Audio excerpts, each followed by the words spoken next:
नमस्कार प्यारे दोस्तों, स्वागत है आपका मेरे इस चैनल में। और आज हम बहुत ही महत्वपूर्ण बात करेंगे भगवत गीता के बारे में, भगवान श्री कृष्ण के बारे में। जितना भी मेरी चेतना है, जितना भी मेरी सोच है, मैं अपने पूरे होशो हवास में इस वीडियो को बनाना चाहता हूँ। और मैं चाहता हूँ कि मेरे द्वारा आप सभी को एक मैसेज जाए कि ये जीवन बहुत क्षणिक समय के लिए है, इसमें ज़्यादा नाटक ना करें, ठीक है। और अपने इस जन्म को सार्थक बनाएं, खुद को जानें और ख़ुद को पहचानें। सुख दुख सारी चीज़ें इसी बातों में आ जाएंगी कि सुख क्या होता है, दुख क्या होता है, सुख क्यों आप फील करते हैं, दुख क्यों आप फील करते हैं, ये सारी चीज़ें आपको पता चलेंगी। तो मैं शुरू करता हूँ भागवत गीता के कुछ बातों से, और सबसे महत्वपूर्ण बातों से। ये कुछ बातें नहीं हैं, मैं कोई श्लोक पढ़ने वाला नहीं हूँ इसमें, क्योंकि बहुत सारे लोग श्लोक पढ़ते हैं और रिझाते हैं लोगों को कि मैं बहुत ज्ञानी हूँ। मैं ज्ञानी नहीं हूँ, मुझे कुछ भी नॉलेज नहीं है इस बारे में। मैं बस पढ़ूँगा और आपको बताऊँगा। अगर आपको अच्छा लगे क्या, अच्छा लगना भी चाहिए, क्योंकि इससे अलग तो इसमें है नहीं, ठीक है। तो मैं आपको बताता हूँ कि भगवान श्री कृष्ण क्या कह रहे हैं, क्योंकि मैं इसे लिया हूँ, ठीक है, भगवत गीता हाथ में लिया हूँ। तो भगवान श्री कृष्ण कह रहे हैं कि इस कलयुग में जो लोग पर्याप्त बुद्धिमान हैं, इस कलयुग में जो लोग पर्याप्त बुद्धिमान हैं, वे भगवान के उनके पार्षदों सहित संकीर्तन यज्ञ द्वारा पूजा करेंगे। सिंपल बात और सीधा बात, जो लोग पर्याप्त बुद्धिमत्ता वाले आदमी हैं वो पूजा पाठ करेंगे, चाहे वो कोई भी हो। जो लोग भगवान को नहीं मानते हैं वो भी कहीं ना कहीं उनके पास आश्वासन है कि भगवान है, तभी नहीं मानते हैं। कोई चीज़ एग्जिस्ट नहीं करता है तो आप उसे मान सकते हैं और नहीं मान सकते हैं, इसमें कोई अंतर ही नहीं होता है। मैं सपोज कर लेता हूँ, कोई व्यक्ति कहे कि मैं अपने पिता को नहीं मानता हूँ, तो आप मानिए या न मानिए, आपके पिता तो हैं ना। उसी तरह से आप भगवान को मानिए या नहीं मानिए, डिपेंड ऑन यू। बस भगवान हैं, बिना ईश्वर के आप सांस नहीं ले सकते। आप पता है आपको, आप अपने सांसों के कारण जिंदा हैं, इस हवाओं के कारण जिंदा है। और मैं आपको सबसे महत्वपूर्ण चीज़ दिखाऊंगा, ये बहुत ही सुंदर आकाश।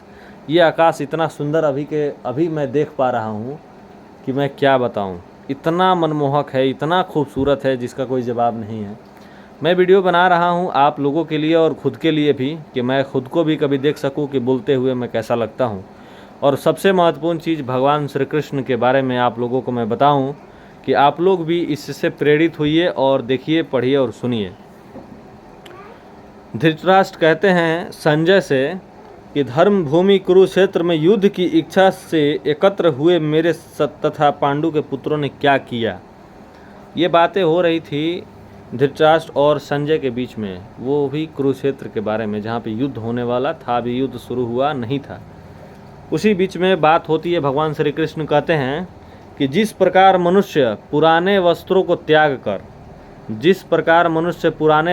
त्याग कर नए वस्त्र धारण करता है, उसी प्रकार आत्मा पुराने शरीर को त्याग कर नए शरीर को धारण करती है। ये क्लियर हो गया, एकदम कंठस्थ हो गया। ये आत्मा जो है, आप एक बात बताइए, मुझे बताइए, मैं आपको एक चीज़ से समझाना चाहता हूँ कि किसी के घर कोई किसी का देहांत होता है, आप क्या कहते हो? पापा मर गए, पापा नहीं रहे, भैया नहीं रहे, भाभी नहीं रही, चाचा नहीं रहे। एक बात बताइए, आप उस चाचा को, पापा को या भैया को जानते थे ठीक से? आप नहीं जानते थे।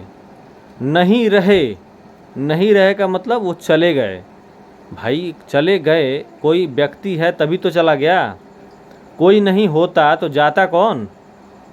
इन सारी बातों पे भी तो ध्यान देना पड़ेगा। कोई है ही नहीं तो फिर गया कौन? कोई था ही नहीं तो फिर है कौन? हम लोग क्या करते हैं, अपने बच्चों का नाम, यहाँ तक कि मेरा नाम, किसी का नाम, आपका नाम जो आप वीडियो देख रहे हैं, वो कौन रखा है?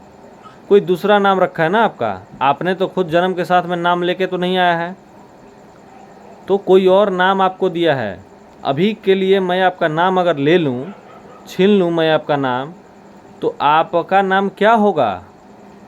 कुछ भी नहीं। फिर आपसे मैं पूछूं कि आप कौन हो, फिर आप क्या बताओगे?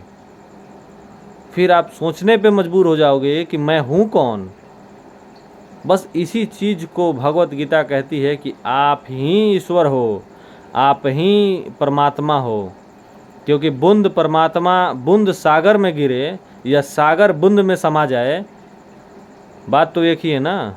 आप बूंद हो उस परमात्मा रूपी सागर का, सागर रूपी परमात्मा का, या परमात्मा रूपी सागर का आप बूंद हो। आप उसमें बस समाहित हो जाओ, खुद को जानो। हु आर यू, आप कौन हो? कोशिश तो करो।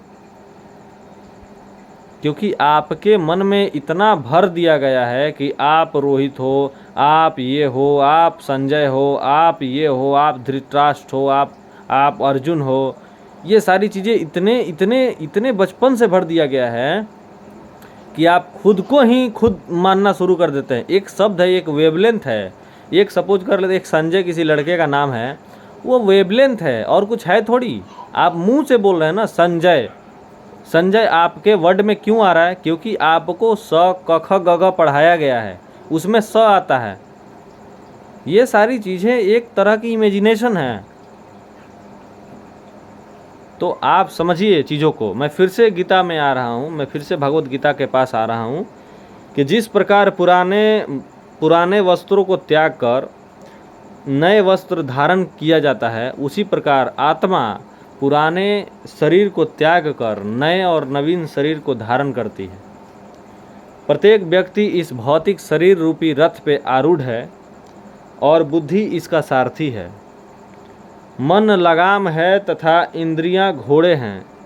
इंद्रियां आप समझ रहे हैं, आँख, कान, मुंह, नाक, आपका कोई भी ऐसा सेंसेस जिसे इंद्री कहते हैं, जिससे आपको कोई चीज़ इंटरनली जा रहा हो। जैसे आँखों से आप कोई चीज़ देखते हैं, देखें तो वो इमेज आपके अंदर गया, इंद्रियां हैं। तो इंद्रियां जो है वो घोड़ा है। घोड़ा रुकना चाहता है कभी? हमेशा चलते रहता है, भागते रहता है, कुछ खाना चाहता है, कुछ घूमना चाहता है, दौड़ना चाहता है। उसी तरह आपका मन है, आँखें हैं। हमेशा एक जगह पे आप आँख रख पाते हैं? नहीं रख पाते हैं। हमेशा आपका आँख इधर उधर चलते रहता है, कान कहीं और सुनते रहता है, नाक का स्मेल कुछ और सूंघते रहते हैं। आप हमेशा कुछ ना कुछ खाना चाहते हैं, हमेशा कुछ ना कुछ किसी चीज़ को टच करना चाहते हैं। तो ये सारी चीज़ें इंद्रियां हैं। और इसको कौन चलाता है? इंद्रियों को कौन चलाता है? इंद्रियों को कौन चलाता है? मन लगाम है तथा इंद्रियां घोड़े हैं। इस प्रकार मन तथा इंद्रियों की संगति से आत्मा सुख और दुख का महसूस करती है, सुख और दुख को महसूस करती है, भोगता है। सुख और दुख का भोगता है आत्मा इस प्रकार से।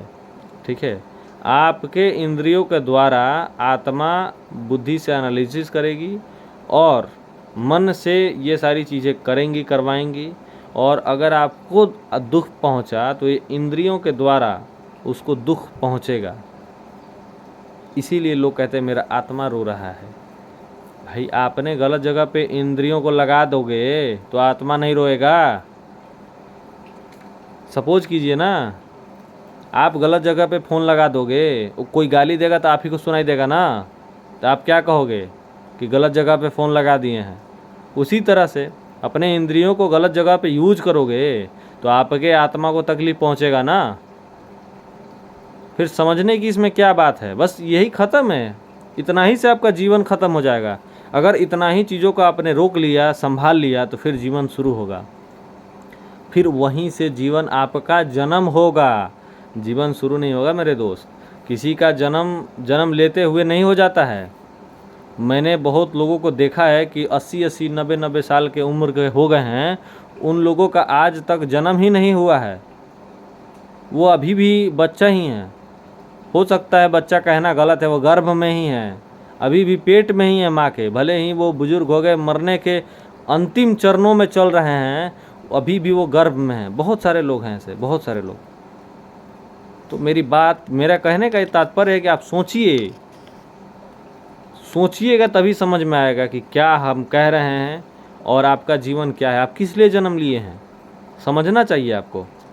मैं आगे चलता हूँ, थोड़ा सा मैं भगवत गीता से ही आप लोगों को समझा पाऊँगा। ज़्यादातर मैं कोशिश कर रहा हूँ कि मैं अपना थॉट, अपनी सोच आपको ट्रांसफ़र करूँ। संसार के सारे भौतिक कार्यकलाप प्रकृति के 3 गुणों के अधीन संपन्न होते हैं। भगवत गीता कह रहे हैं भगवान श्री कृष्ण की संसार के सारे भौतिक कार्यकलाप 3 गुणों के अधीन संपन्न होते हैं। इस 3 गुणों के अंदर संपन्न हो जाता है संसार का जितना भौतिक कार्यकलाप है। एवरीथिंग, सॉलिड, लिक्विड और गैसियस, चाहे जितना भी चीज़ आप खाते पीते हैं, सब कुछ, एवरीथिंग, ये 3 ही चीज़ों में सीमित हो जाता है।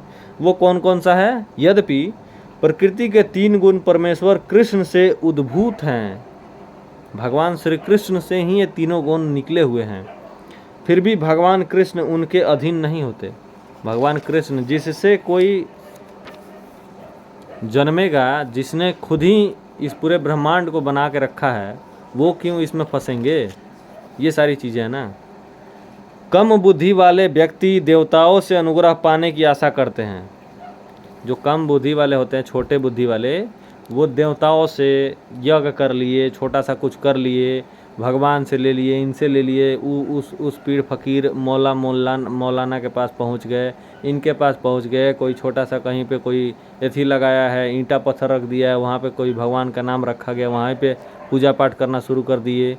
तो कम बुद्धि वाले व्यक्ति देवताओं से अनुग्रह पाने की आशा करते हैं। वो देवता से अनुग्रह पाने की आशा करते हैं कि कुछ हो, हमको दे दीजिए, हमारा जीवन चले, बस जीवन चलाने के लिए बहुत लोग यहाँ पे, बल्कि उन लोगों को पता ही नहीं है कि जीवन है क्या, फिर चलाना भी चाहते हैं और ऐसी वस्तुएं प्राप्त करते हैं जो अस्थाई होती है।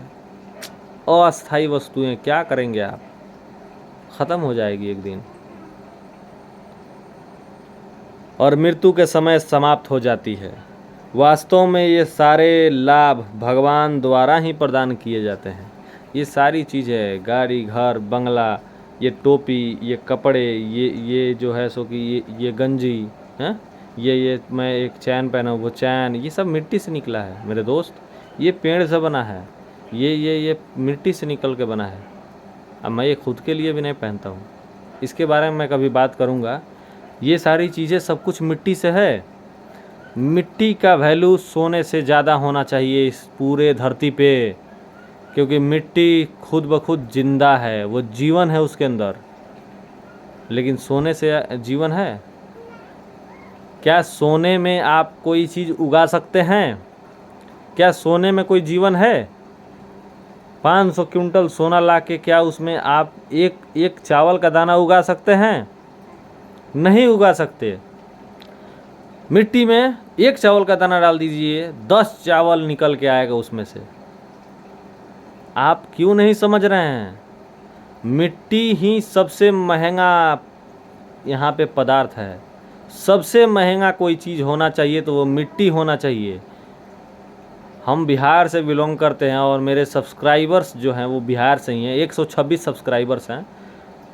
लेकिन आप लोगों को ये समझना चाहिए कि हम लोगों का सबसे महंगा चीज़ कोई है तो वो मिट्टी है, पानी है, हवा है, और हम लोग इसको प्रदूषित ना करें। हम लोग सोना पहनने के चक्कर में पड़ जाते हैं। पूरा जीवन कमाइए, शादी ब्याह में पैसा लुटा दीजिए, गहना खरीदिए, गहना खरीदने के चक्कर में जो है सो कि पूरा का पूरा पैसा लुटा दीजिए। वो सोना माटी का चीज़ खरीद के क्या कीजिएगा? मैं ये पहना इसलिए मुझे दिखा कि ये सारी चीज़ें व्यर्थ हैं। मैं, हो सकता है मैं अगर ना पहनूं तो मैं ना देख पाऊं। मैं ये नहीं कह रहा हूं कि आप भी मत पहनिए, मत देखिए, नहीं, आप यूज़ करिए और देखिए, फिर आपको समझ में आए तो आप मिट्टी बचाओ आंदोलन कीजिए, मिट्टी को बचाइए, पेड़ पौधों को बचाइए। आप इस पूरे धरती के सबसे ऊंच जीव हैं, ऊंच। फिर मैं आगे चलता हूँ। जो अस्थाई है और मृत्यु के समय समाप्त हो जाती है। आप जो सामान मांगते हैं भगवान से, वो आपके मरने के समय समाप्त हो जाएगा। आप अकेले जाइएगा और आपका शरीर भी यहीं छूट जाएगा। मेरे दोस्त, वास्तव में ये सारे लाभ भगवान द्वारा ही प्रदान किए जाते हैं। योग में सिद्ध योगी अपने शरीर को त्यागने के स्थान तथा समय की व्यवस्था कर सकते हैं। अन्य मनुष्यों का इस पर कोई वश नहीं होता। जो योगी हैं, जो तपस्या करते हैं, जो ध्यान करते हैं, वो अपने शरीर को छोड़ने का समय निर्धारित कर सकते हैं, लेकिन आम मनुष्य के पास ऐसा कोई चारा नहीं है कि वो कर सके। तो इसलिए मेरे दोस्त, मैं इस चीज़ों में बहुत सारे बात मैं बोल दिया हूँ। ये वीडियो 15 मिनट का हो गया है। मैं भगवत गीता का ये चीज़ें मैं अभी शुरू किया हूँ, तो ये मेरा ब्लॉग 1, मैं ब्लॉग नहीं कहना चाहता, ये नया मॉडर्न बात है। मैं इसे सीरीज 1 कह के बुलाता हूँ कि ये भागवत गीता का सीरीज 1 है। इसमें मैं कुछ ज़्यादा नहीं समझाया हूँ, बस स्टार्टिंग का 2, 4, 10 लाइन है भगवत गीता का। बाकी इसमें सब कुछ मैं खुद ही बता रहा हूँ आप लोगों को। आप लोग समझिए, ये शरीर जल जाएगा आपका।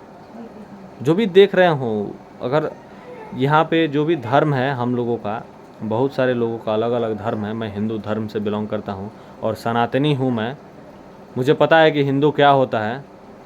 तो मैं आप लोगों को बताना चाहता हूँ कि जो मुसलमान होंगे वो मिट्टी में गिर जाएंगे, जो हिंदू होंगे वो जला दिए जाएंगे, और बाकी लोगों का भी मैं नहीं पता मुझे, बाकी लोगों को भी ताबूत में बंद करके ज़मीन में दफना दिया जाता है।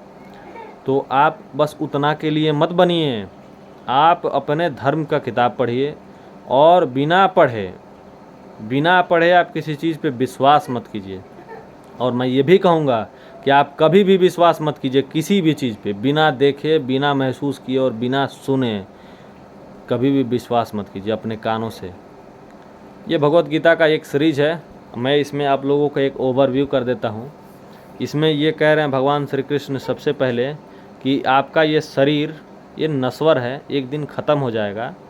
फिर अगर आप अच्छे से कर्म नहीं किए, आपका विचार चिंतन अच्छा नहीं हुआ, फिर आपका जन्म होगा, और वो चिंतन उस समय तक होगा। मैं ये भी बता दे रहा हूँ, इसमें सीधा लिखा हुआ है मेरे दोस्त, इसमें सीधा सीधा लिखा है, सीधा सीधा लिखा है इसमें। मृत्यु के समय जीव द्वारा विकसित की गई चेतना, मृत्यु के समय जीव द्वारा विकसित की गई चेतना उसे दूसरे शरीर में ले जाती है। आप समझ गए होंगे मैं क्या समझाना चाहता हूँ। जैसे ही आपकी मृत्यु होने वाली होगी, उस समय जो आप चिंतन करेंगे, आप तो चिंतन कर भी नहीं सकते, क्योंकि आपकी आंखें नहीं काम करेंगी, आपका नाक नहीं काम करेगा, आप सूंघ नहीं पाइएगा सही से, क्योंकि आपकी इंद्रियां काम नहीं करेंगी, आपका कान नहीं काम करेगा, आप बोल नहीं पाइएगा, आपका गला नहीं काम करेगा, तो आप चिंतन कैसे कर पाइएगा।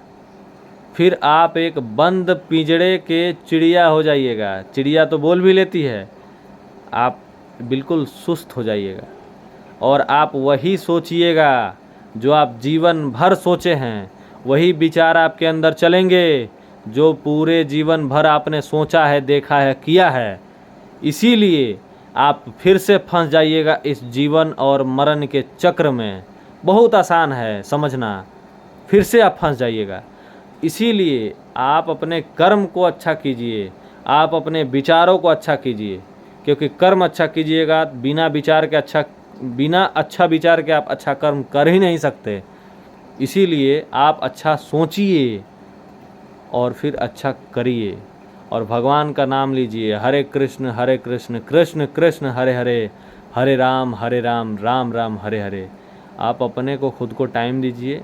जैसे ही आपका शरीर छूटने आएगा, आपका प्रॉपर्टी बांट दिया जाएगा, आपके हर चीज़ को 10 भागों में बांटा जाएगा, और आपके शरीर को ले जाकर जला दिया जाएगा। ये रिंग जो मैंने पहना है ये भी कोई निकाल लेगा, ये सारी चीज़ें ख़त्म हो जाएंगी मेरे दोस्त। मैं आपसे हाथ जोड़ के विनती कर रहा हूँ कि इस वीडियो के माध्यम से अगर ज़रा सा भी आपको इन्फॉर्मेशन मिला, आपके लाइफ के अकॉर्डिंग ज़रा सा भी आपको समझ में आ रहा होगा, तो आप इस रास्तों पे चलिए, छोड़िए ये सारी चीज़ें और चलिए भगवान श्री कृष्ण के साथ। आप अपने आप को समझिए, इस जीवन में आप किस लिए आए हैं और किस लिए जाएंगे, आपको पता होना चाहिए। जय हिंद, जय भारत, जय श्री कृष्ण। ये वीडियो सीरीज 1 का है। अच्छा लगे अगर आप पूरा सुने तो सब्सक्राइब करें, शेयर भी करें लोगों को, कि लोग समझें अपने आप को। मैं ये नहीं कहता कि किसी धर्म को मैं बहुत ज़्यादा वो कर रहा हूँ, आप इसको समझिएगा तो हर लोगों का यही कहानी है, फिर आप लोगों को अच्छा लगेगा। धन्यवाद। नमस्कार।